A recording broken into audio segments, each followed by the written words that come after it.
We've got one more story to read out of the 3, so it's time to get started. Welcome back to more Rule of Rose. That's right, we are on this chapter. Looking at the fish tank, you can tell that the fish has gone missing.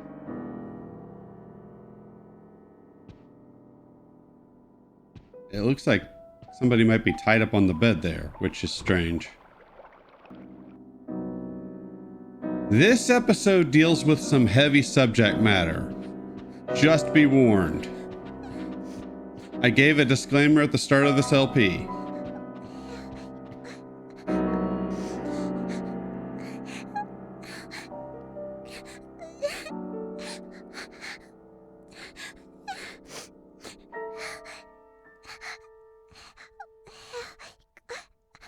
I didn't realize I needed to click on this. She just says, "That's impossible. There's no such thing." And we look and see that the gift of the month is a mermaid, which, as Olivia just pointed out, does not exist. So I can understand her distress. How am I supposed to provide a gift when that gift does not exist?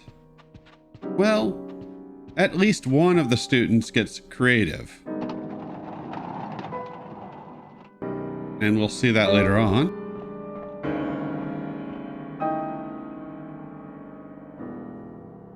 Oh, look, now it's Eleanor and Meg that are having a little conversation.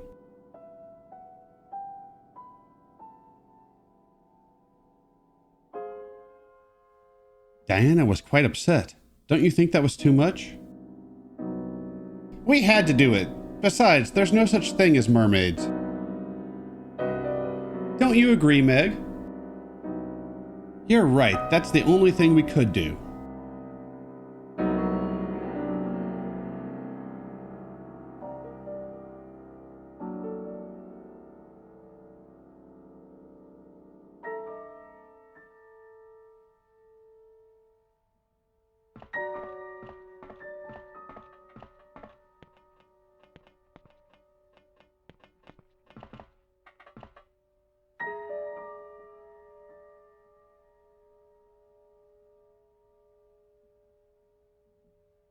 How about you, Jennifer? Do you believe in mermaids? No. They're such beautiful and pure creatures. You're looking for a mermaid too, aren't you? Then you better hurry. Diana might find it before you.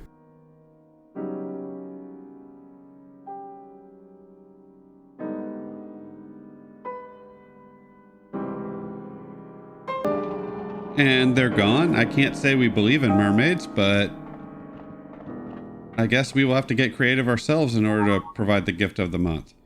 For the time being, we do find a fish scale. So we can go ahead and set that to find, so our trusty companion can look for it when we need him to. And we see their group dynamic. Eleanor, Meg, and Diana kind of have their own little clique. And it seems like 2 out of the 3 will get together and torment the 3rd. At first, it seemed like Diana was the one ringleading all of that, but now it looks like that's just what they do. Any 2 of them can get together and torment the 3rd. Which, unfortunately, there are people like that in this world. They like to have frenemies for whatever reason. I'm sure that's all a symptom of some deeper problem with those people. In this case, of course, I'm talking about fictional characters, but in reality, I'm sure people like that have something wrong with them too. I was going to make a joke about how they were acting like a bunch of high school girls, and then I remembered they are probably younger than high school age. I'm not used to playing a game where children are the main characters. The only other game I can think of like that I played were the 2 Galerians games.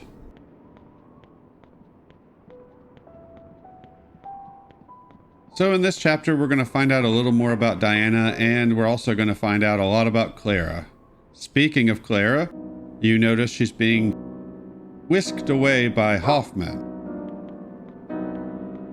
And that's pretty much what we're looking for as a way to bust in on those two.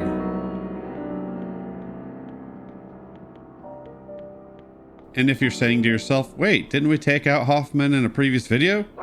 Well, yes, we did. But like I've mentioned before, this is essentially a story about memories and how twisted they can be.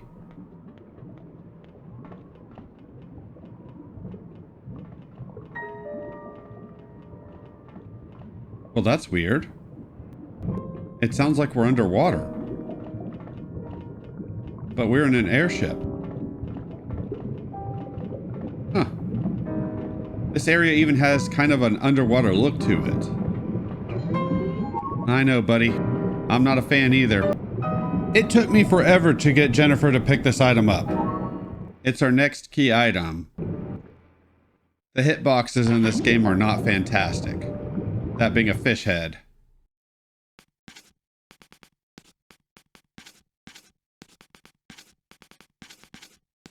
Fortunately, you guys don't have to deal with all the issues I had with that, but it was still annoying. Speaking of also annoying, the camera changed with the controls. Every now and again, especially on stairs when the camera changes, the camera flips out. I experienced that several times. For the most part, the controls work with the fixed camera well enough. That was another area where it had problems as well. But there are times where it does get irritating.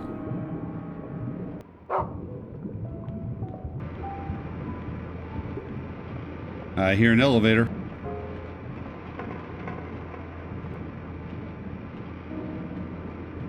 Here's it. I don't remember if we have to actually do anything with that. And it looks like I see an item on the ground over there, but I don't need it.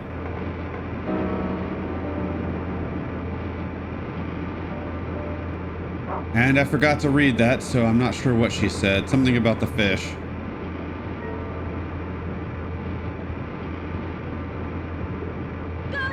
In order to read any of the dialogue or text in this game, I have to skim the video, find some text, and then read it, and then put those files into the video later after I've done my commentary. And I missed that one. I assume it's not that important. Huh, now we have doll legs. Now we know that a mermaid is a human torso with a fish tail. So, if we're finding doll legs and a fish head, you can get the idea of what somebody decided to do to get this gift of the month. Time to meet a new enemy. And these guys are really annoying. I am quite happy we never see them again after this chapter. As you can see, they stun lock you. If I did not have infinite health, I would be dead already. Poor Brown is gonna go down, I'm sure. I feel bad for not calling him. But I have a golden knife to pick up.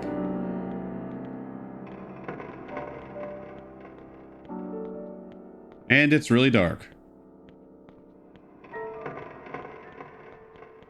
Which is no bueno.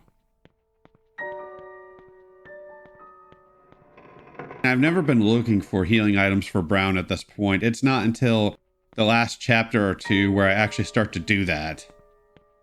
And at that point, I don't need them.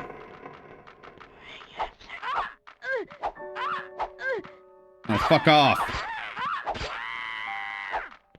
I believe that's a meat cleaver we picked up earlier, so I figured I would show that off. Give me the knife. Thank you. A whole lot of other enemies are coming. Oh, God. Go away. Go away. Go away. Whoever designed the combat system in this game did not do a fantastic job.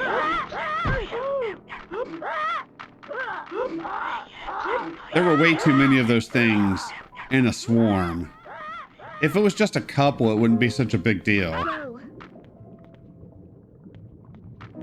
Yeah, I think Brown actually went down. So Brown cannot die, but he can get knocked unconscious. He does revive with a little health every time you go through a door.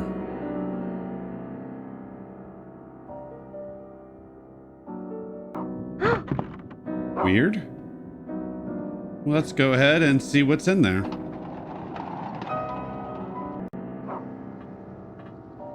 I wanted to show this off before the cutscene started, but I'll have to show it off during the fight.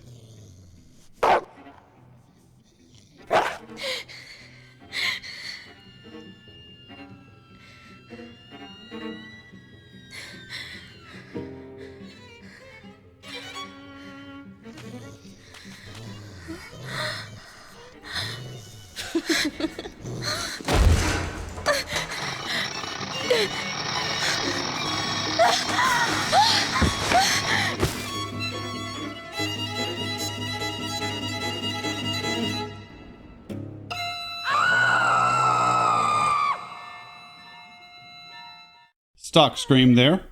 This is Clara, the mermaid boss. Pretty infamous. What my goal was here was to get Brown over here and have him sit just to get him out of the way. He can be useful in this fight in detecting where she's going to spawn from. But as you can see, when she drops down over by Brown, that could cause some problems for him. One thing you'll notice, this is called the mermaid boss, but what's supposed to be a mermaid's tail is actually her feet being bound. And pay attention to that bed because we're going to see that again later on in the game. And you can see she has a vomit attack. You can get stuck in that. Every now and again you can hear her whimpering and crying.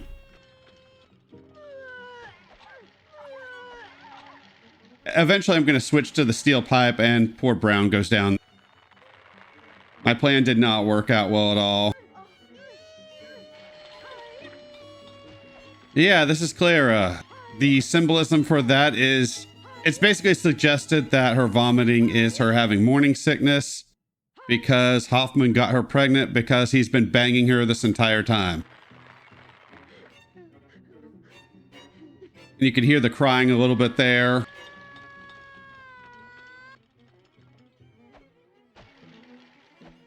Just go down.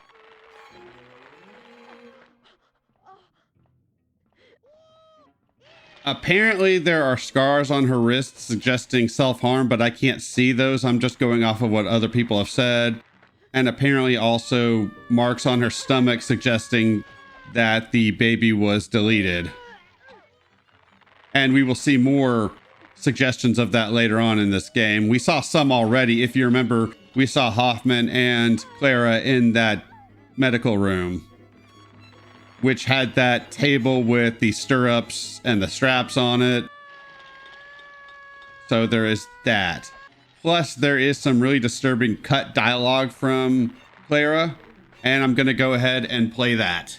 I personally find it a bit disturbing, so I'm warning you now. I'm sorry.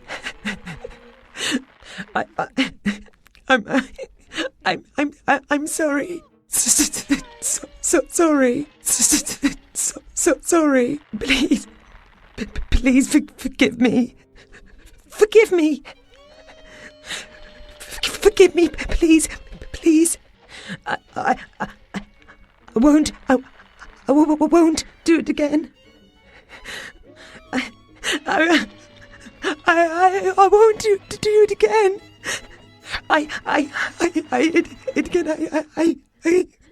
I help me. I'm all alone.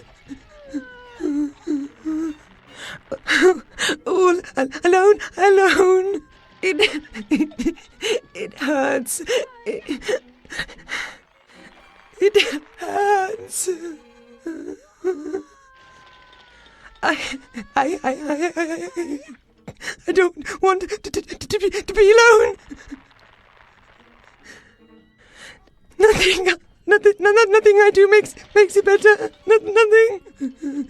It's cold in here. How can I get out? What do I do? But I don't want to go outside. But I don't want to stay in here either. Yeah. I have a particular reaction whenever I hear that. It's pretty disturbing in my opinion. Well, Clara, I hate to do this to you, but I've got no choice. And as you can tell, you have very limited opportunities to hit her.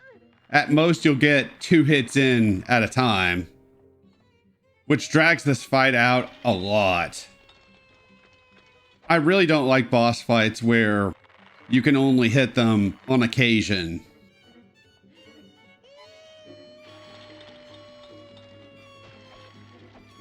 Just go down. Look, I didn't do this to you. If anything, the game suggests that Jennifer tried to rat Hoffman out for what he was doing. Why are you blaming me? Although in fairness, this being memories, likely what's happening here is Jennifer is blaming herself for not helping Clara. I hate you.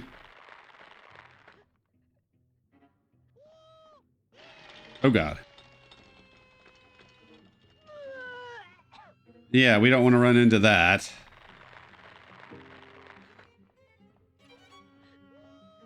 This fight took me about 12 or 13 minutes to do.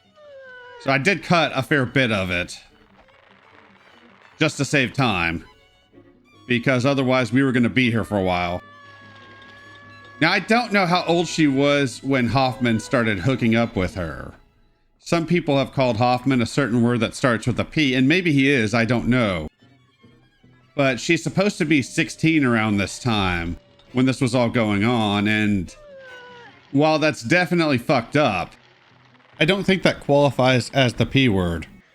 This being the 1930s, life expectancy being a lot less, I'm sure 16 was considered fine. Not justifying it, though. Now, if he was doing her before that, then yeah, he definitely qualifies. And he very well might have been. I don't know. I'm not sure what some of these goofy sounds are supposed to symbolize.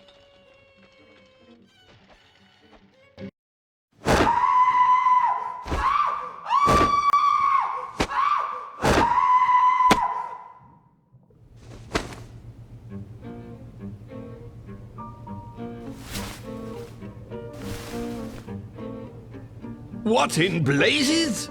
Just who did this? Who made this mess? Was it you? Go on, tell me. Answer me, Diana. No new mummy or daddy will ever want you if you don't like that. No, I won't be angry. Just answer me. It was you, wasn't it? You were in charge after all.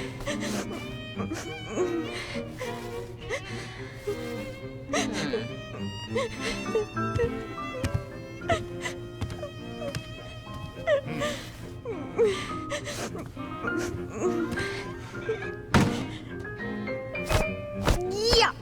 How disgusting! Ugh.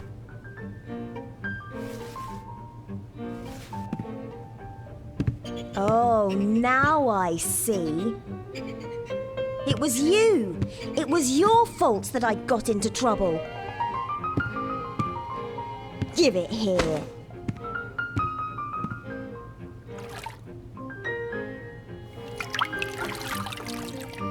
Oh my, I see a stain. I've got to clean it up, or Mr. Hoffman will be angry with me. So as we can see, women can fake cry and make it seem real just to get sympathy. Yes, I'm aware what happened to her is still messed up.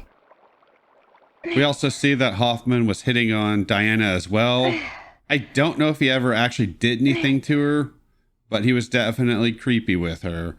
And she definitely handled it better than Clara. So that's a thing. And I don't know Hoffman's fate. He probably got better than he deserved.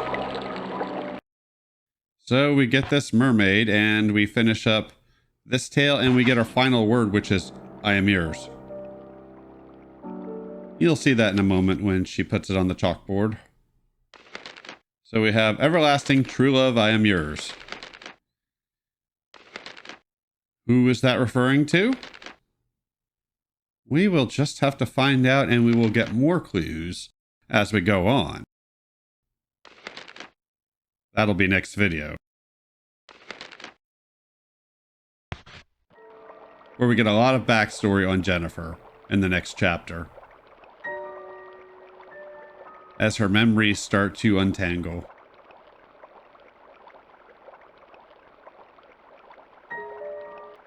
I spoiled it, but there you go.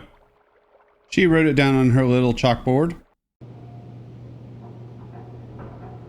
And I believe Joshua is gone, so he won't be harassing us anymore. At least, not in this segment.